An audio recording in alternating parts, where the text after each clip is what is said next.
नमस्कार, देवभूमि समाचार में आपका स्वागत है। आपके साथ मैं रीना झा बालियान। खबरों का रुख करेंगे, लेकिन उससे पहले एक नजर डालते हैं इस वक्त की हेडलाइंस पर।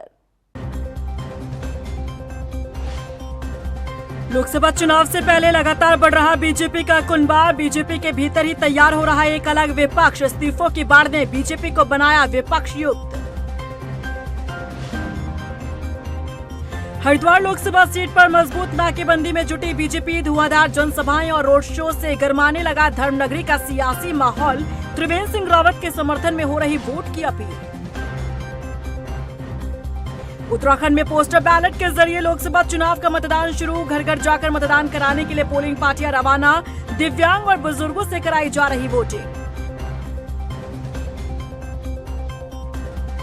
ट्रेन हादसे का शिकार हुआ उत्तराखंड का लाल। चंपावत में सैन्य सम्मान के साथ शहीद प्रदीप बोहरा को दी अंतिम विदाई। जवान की मौत से क्षेत्र में शोक की लहर। और चलिए बुलेटिन की शुरुआत कर लेते हैं। देश को विपक्ष मुक्त करते करते नौबत अब ये आ गई है कि बीजेपी खुद विपक्ष युक्त होती जा रही है।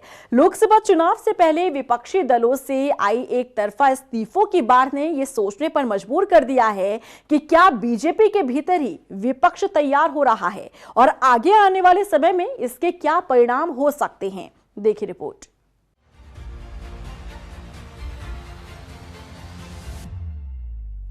क्या बीजेपी के भीतर ही तैयार हो रहा विपक्ष? देश को विपक्ष मुक्त करते करते बीजेपी हो रही क्या विपक्ष युक्त? लोकतंत्र में जितना जरूरी सत्ता पक्ष होता है उतना ही विपक्ष भी। लेकिन इन दिनों मानो एक हवा सी चल पड़ी है, जहां विपक्ष के नेता एक तरफा इस्तीफा देते हुए बीजेपी का दामन थाम रहे हैं। देश की सबसे पुरानी पार्टी कांग्रेस के नेता अपना सियासी भविष्य संवारने के लिए बीजेपी का रुख कर रहे हैं। लेकिन अचानक से आए इस बदलाव ने कई गंभीर सवाल खड़े कर दिए हैं। दरअसल जिस बीजेपी ने देश को विपक्ष मुक्त बनाने का प्रण लिया था, वही बीजेपी अब विपक्ष युक्त होती जा रही है। ऐसे में सवाल है कि क्या बीजेपी के भीतर ही एक और विपक्ष तैयार हो रहा है? क्योंकि इस बात से भी इनकार नहीं किया जा सकता कि विपक्षी नेताओं का बीजेपी में शामिल होने के बाद कहीं न कहीं उन पुराने भाजपाई नेताओं और कार्यकर्ताओं को अपने दिल पर पत्थर रखने के लिए मजबूर होना पड़ रहा है। भला बोले भी तो क्या, आवाज उठाए भी तो कहाँ, क्योंकि चेहरा एक है, चुनाव भी उसी एक चेहरे पर है जिसके भरोसे बीजेपी अपनी नैया पार लगाना चाहती है। जिन कार्यकर्ताओं ने दरी से लेकर पार्टी का झंडा डंडा उठाने का काम किया, आज वही नेता और कार्यकर्ता पार्टी के भीतर खुद को दरकिनार होता देख रहे हैं, जो पार्टी के लिए अच्छे संकेत नहीं। हालांकि ये बात भी गौर करने वाली है कि बीजेपी क्राइसिस मैनेज करना भी अच्छे से जानती है। नेताओं कार्यकर्ताओं की नाराजगी खुलकर सामने नहीं आ पाती, लेकिन जिस तरह से मौजूदा हालात बनते दिख रहे हैं, ऐसे में कहना गलत नहीं कि आगे आने वाले समय में इसका अलग ही परिणाम देखने को मिल सकता है। देवभूमि उत्तराखंड की बात करें तो यहाँ बीते महीनों में विपक्षी दल कांग्रेस से दर्जनों भर नेता पार्टी का हाथ छोड़ बीजेपी का दामन थाम चुके हैं। इनमें मनीष खंडूड़ी, राजेंद्र भंडारी, दिनेश अग्रवाल, गंगोत्री के पूर्व विधायक विजय पाल सजवान, पुरोला के पूर्व विधायक मालचंद, उत्तरकाशी नगर पालिका के निवर्तमान अध्यक्ष रमेश सेमवाल, ये वो तमाम नाम हैं जिन्होंने उत्तराखंड कांग्रेस को कमजोर करते हुए बीजेपी को मजबूत करने का काम किया। लेकिन पार्टी के अंदर ही न जाने कितने ही असंतोष के सुर उठ रहे हैं। हालांकि पार्टी मैनेज करना बखूबी जानती है, क्योंकि इस समय सब पीएम मोदी से मंत्रमुग्ध है। लेकिन सवाल है कि इस परिवर्तन का आगे भविष्य क्या होगा। उधर हरिद्वार लोकसभा सीट के बीजेपी प्रत्याशी त्रिवेंद्र सिंह रावत ने युवा शक्ति को संबोधित किया। इस मौके पर त्रिवेंद्र सिंह रावत ने युवाओं के लिए चलाई जा रही सरकार की योजनाओं की जानकारी दी, साथ ही अपने समर्थन में वोट की अपील की। त्रिवेंद्र सिंह रावत ने कहा कि देश का भविष्य युवाओं के हाथों में, उन्हें चाहिए कि वो प्रधानमंत्री मोदी को तीसरी बार पीएम बनाए। युवा शक्ति, ऊर्जा तो युवा में होती है, जोश होता है और कुछ कर गुजरने का जज्बा होता है। माननीय प्रधानमंत्री जी ने विकसित भारत का विजन लेकर के माननीय प्रधानमंत्री जी काम कर रहे हैं। युवा उनके विजन के साथ जुड़े, उनके कदमों से कदमों मिलाकर चलें और विकसित भारत की जो यात्रा प्रारंभ हो रही है, उस यात्रा में सहयात्री बने। हरिद्वार संसदीय सीट पर बीजेपी की ताबड़तोड़ ज्वाइनिंग, एक के बाद एक वीआईपी रैली से सवाल उठने लगे हैं कि आखिर बीजेपी हरिद्वार में इतनी डरी क्यों है। क्या है बीजेपी का ऑपरेशन हरिद्वार, देखिए इस रिपोर्ट में।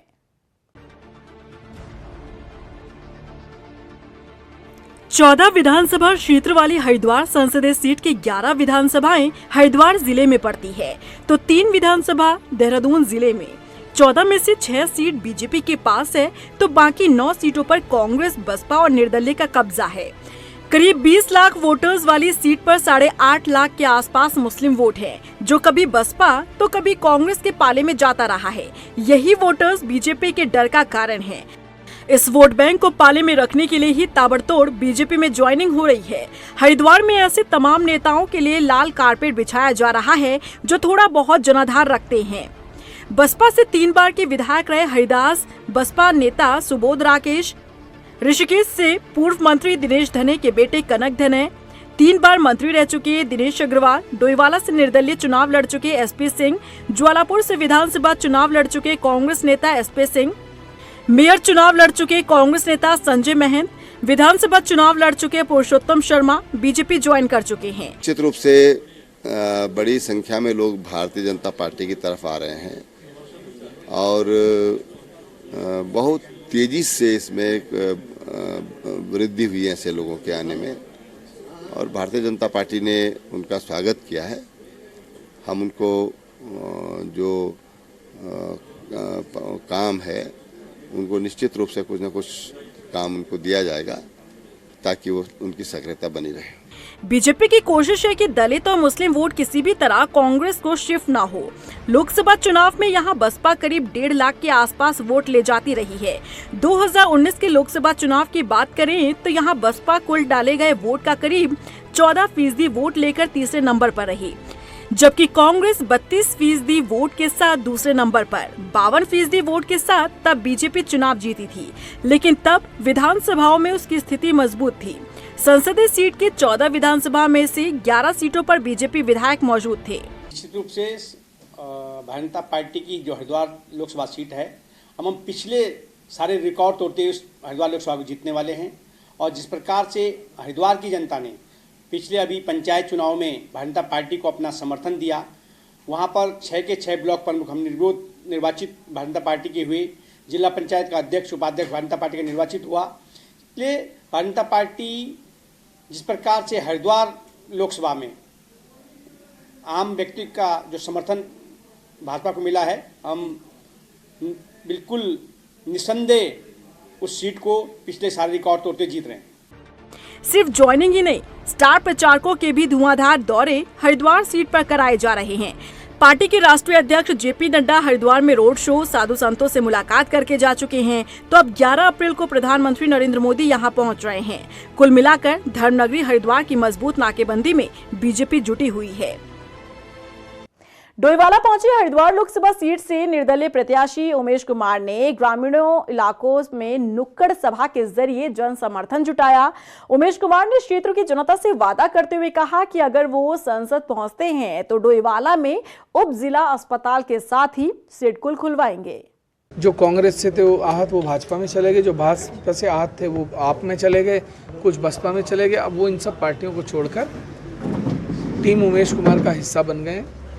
जनता प्रत्याशी को चुनाव लड़ाने के लिए उन्होंने समर्थन दिया है, चाहे वो सैनिक, पूर्व सैनिक हों, चाहे वो आम आदमी पार्टी के लोग हों, चाहे वो बसपा के लोग हों। कैसा मूड लग रहा है आपको? मुझे लगता है कि जनता इस बार कुछ ना कुछ गुल खिलाएगी और इतिहास लिखा जाएगा। सिडकुल और उपजिला अस्पताल सबसे बड़ी 2 ज़रूरतें इस डोईवाला क्षेत्र की। आप उपजिला अस्पताल लाइए, मुझे लगता है 80% राहत लोगों को मिलेगी। 50 बेड का उपजिला अस्पताल बनाइए है, और सिडकुल के लिए इससे मुफीद जगह है ही नहीं हिंदुस्तान में, हाईवे पास में है। हल्द्वानी पहुंचे बीजेपी के प्रदेश प्रवक्ता सुरेश जोशी ने 5 लोकसभा सीट पर बीजेपी की जीत का दावा किया है। सुरेश जोशी ने कहा कि उत्तराखंड की जनता रिकॉर्ड तोड़ मतों से पीएम मोदी को अपना आशीर्वाद देगी। उत्तराखंड की जनता का भारतीय जनता पार्टी को पहले भी आशीर्वाद मिला है और आज भी संपूर्ण उत्तराखंड की जनता भारतीय जनता पार्टी को और हमारे देश के यशस्वी प्रधानमंत्री मोदी जी को और प्रदेश के यशस्वी और युवा मुख्यमंत्री धामी जी को आशीर्वाद देने जा रही है। उसका प्रत्यक्ष प्रमाण ये है कि पूरे प्रदेश के अंदर जिस तरह से फीडबैक आ रहे हैं, हर जगह भाजपा मोदी ही है। अल्मोड़ा में जिला निर्वाचन अधिकारी ने 6 विधानसभा क्षेत्रों के लिए 131 पोलिंग पार्टियों को रवाना किया। ये पोलिंग पार्टियां जिले में मौजूद दिव्यांगों और 85 साल से अधिक उम्र वाले बुजुर्गों से घर घर जाकर मतदान करवाएगी। सहायक निर्वाचन अधिकारी के मुताबिक क्षेत्र में तकरीबन 376 दिव्यांग और 1637 बुजुर्ग मतदाता हैं। निर्वाचन आयोग के जैसे निर्देश हैं उसके क्रम में अनुपस्थित मतदाताओं के लिए घर जाके मतदान कराने के लिए आज भी सिंगल मैदान पे जागीश्वर और अल्मोड़ा विधानसभा की टीम यहाँ से प्रस्थान कर रही है। ज़्यादातर टीमों को हमने प्रस्थान करा दिया है और जो भी टीम जा रही है वो घर घर पे जाके मतदान करेगी। उसके लिए पूरे अरेंजमेंट किए गए। हर टीम के साथ सुरक्षाकर्मी हैं, उनके साथ माइक्रो ऑब्जर्वर तैनात किए गए हैं और ये वितरण का कार्य ऑलमोस्ट कंप्लीट हो चुका है। वहीं लोहाघाट और चंपावत विधानसभा क्षेत्र में भी घर घर मतदान के लिए पोलिंग पार्टियां रवाना हुई। लोहाघाट विधानसभा की यहां पर ARO रिंकू बिष्ट ने बताया कि 26 पोलिंग पार्टियों को अलग अलग बूथों के लिए रवाना किया गया, जो घर घर जाकर दिव्यांगजन और बुजुर्ग मतदाताओं को मतदान उनसे करवाएगी। जिला निर्वाचन अधिकारी नवनीत पांडे के मुताबिक 54 विधानसभा लोहाघाट में कुल 228 दिव्यांग और बुजुर्ग मतदाता हैं। आज 26 पोलिंग पार्टियां घर घर मतदान हेतु रवाना हुई हैं, जिसमें कि 85+ और दिव्यांग मतदाताओं का घर जाके मतदान किया जाना है और उनको ये दिशा निर्देश दिए गए हैं कि जो आप वोट कास्ट करेंगे उसमें निष्पक्षता का पूरा ध्यान रखेंगे और समस्त जो निर्वाचन प्रक्रिया होगी उसकी वीडियोग्राफी होगी और उस वीडियोग्राफी को सुरक्षित रखा जाएगा। जो हमारे 85+ के मतदाता हैं और जो हमारे दिव्यांग मतदाता हैं, जो लोग बूथ तक आने में सक्षम हैं, उनको ये एक डोर टू डोर वोटिंग की सुविधा उपलब्ध कराई गई है। आज उसी के क्रम में यहाँ जनपद चंपावत में जो 2 विधानसभाएं हैं, 54 लोहाघाट और 55 चंपावत, वहाँ पे लगभग हमारे 299 ऐसे मतदाता चिन्हित हुए हैं जो 85+ हैं, यहाँ की रंगनी है, जिनको एक घर घर वोटिंग का कार्यक्रम किया जाना है। लोकसभा चुनाव को निष्पक्ष संपन्न कराने के लिए कर्मचारियों को ट्रेनिंग दी जा रही है, जिसमें 51 कर्मचारी अनुपस्थित रहे, जिन्हें नोटिस जारी करते हुए तत्काल रिपोर्टिंग करने के लिए कहा गया है। बता दें कि लोकसभा चुनाव में यहां पर ड्यूटी लगाई गई है, उसके लिए ट्रेनिंग दी जा रही है। सामान्य निर्वाचन के लिए अलग अलग विभागों के कर्मचारियों की ड्यूटी लगाई गई है, जिन्हें पीठासीन अधिकारी और पोलिंग अधिकारी के तौर पर पोलिंग स्टेशन पर मतदान करवाने से संबंधित ड्यूटी करनी है। इस बार हमारी सेकंड ट्रेनिंग चल रही है और हमारे जो अटेंडेंस है वो काफ़ी अच्छी है, लेकिन जिन लोगों ने जो अनुपस्थित रहेंगे उन पर नियमानुसार कार्रवाई करने के निर्देश दे रखे हैं।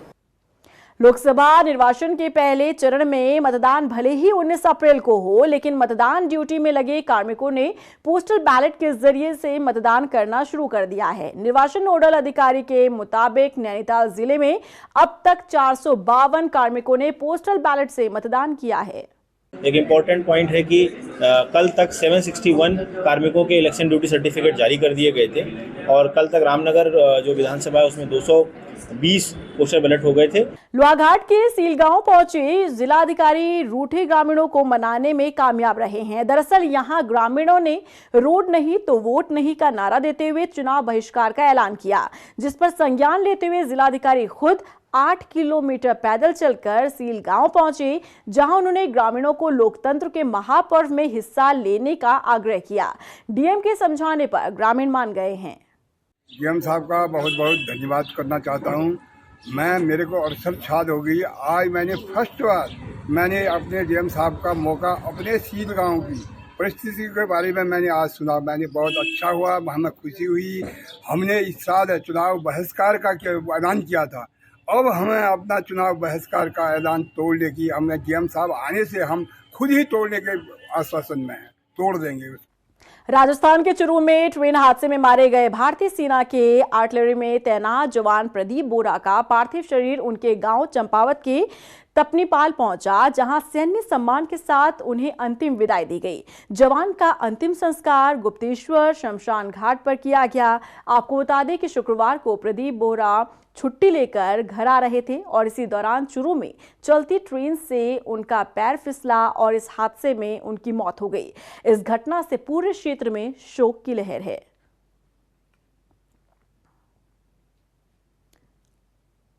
उत्तराखंड एसटीएफ ने पीएम मुद्रा लोन योजना के नाम पर ठगी करने वाले साइबर गिरोह का भंडाफोड़ किया है। एसटीएफ ने गिरोह के 2 सदस्यों को गिरफ्तार किया। इन दोनों आरोपियों के पास से एसटीएफ ने 1,31,100 रुपए के अलावा आरोपियों से 14 SIM card, 11 ATM card, 10 mobile phone के साथ ही अलग अलग बैंक के चेकबुक भी बरामद किए। देहरादून स्थित कुछ ऐसे नंबरों को चिन्हित किया गया जिनके द्वारा आंध्र प्रदेश और तेलंगाना में साइबर फ्रॉड की कार्रवाई की जा रही थी। तो ऐसे नंबर्स और ऐसे बैंक अकाउंट्स को चिन्हित कर उनको डेवलप किया गया और उसी क्रम में 2 अभियुक्तों को गिरफ्तार किया गया है, जो कि थाना प्रेमनगर क्षेत्र से एक बड़ा साइबर क्राइम का सिंडिकेट संचालित कर रहे थे, जिसके द्वारा आंध्र प्रदेश और तेलंगाना में विक्टिम्स को प्रधानमंत्री मुद्रा योजना के नाम पर लोन दिलाने के नाम पर लाखों रुपए की धोखाधड़ी की गई है। इनके कब्जे से बड़ी संख्या में चेकबुक, पासबुक, लगभग 1,30,000 रुपए, साथ ही लगभग 64 सिम कार्ड और 10 मोबाइल फोन बरामद किए गए हैं।